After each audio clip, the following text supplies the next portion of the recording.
Davos Davos అంటుంటారు. అంటేందో చాలా మందికి ఎరకనలే. దావోస్ అనేది స్విట్జర్లాండ్ దేశంలో ఓ సిటీ. చల్లటి అందమైన పట్నం. పతేడు దునియా అంతటికెళ్ళి తోపు బిజినెస్ మ్యాన్లు, కంపెనీల పెబ్బలు, బాసులు, సీఈఓలు వచ్చి మీటింగ్ పెడతారు.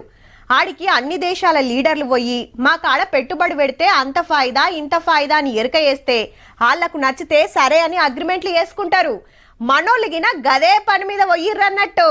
అవు సీఎం సార్ తోటి చిరంజీవి సారే దావోస్ మీటింగ్ లో కలుసుకున్నారు. ఇట్లా 2047వ సంవత్సరం నాటికి తెలంగాణ రాష్ట్రం ఎట్లా మారబోతుందో దునియాకి సాటింపేసే మీటింగ్ వచ్చిండు హీరో కూడా. మొన్న పెట్టిన గ్లోబల్ సమ్మిట్ మస్తు సక్సెస్ అయింది. 5,75,000 కోట్ల పెట్టుబడులు వస్తున్నాయని చెప్పుకొచ్చిండు రేవంత్ రెడ్డి సారు.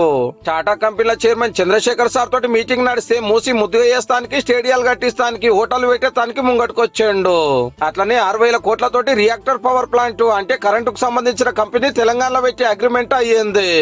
అమెరికా విమానాల కంపెనీ సార్గాడ్ 1,000 కోట్ల పెట్టుబడితోటి మనకాడికే రాబోతోంది.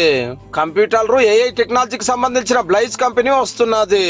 సీఎం రేవంత్ రెడ్డి సారు, మంత్రులు శ్రీధర్ బాబు సారు, పొంగులేటి సారు, ముఖ్యమైన ఆఫీసర్లు బయట దేశాల కంపెనీలతోటి మీటింగులు పెట్టి మన సిటీల కంపెనీలు, ఆఫీసులు పెట్టుబడులు పెడితే ఎంత ఫాయిదానో ఎరక చేస్తున్నారు. ఇంకో 2 రోజులు నడుస్తాయి ఈ మీటింగులు.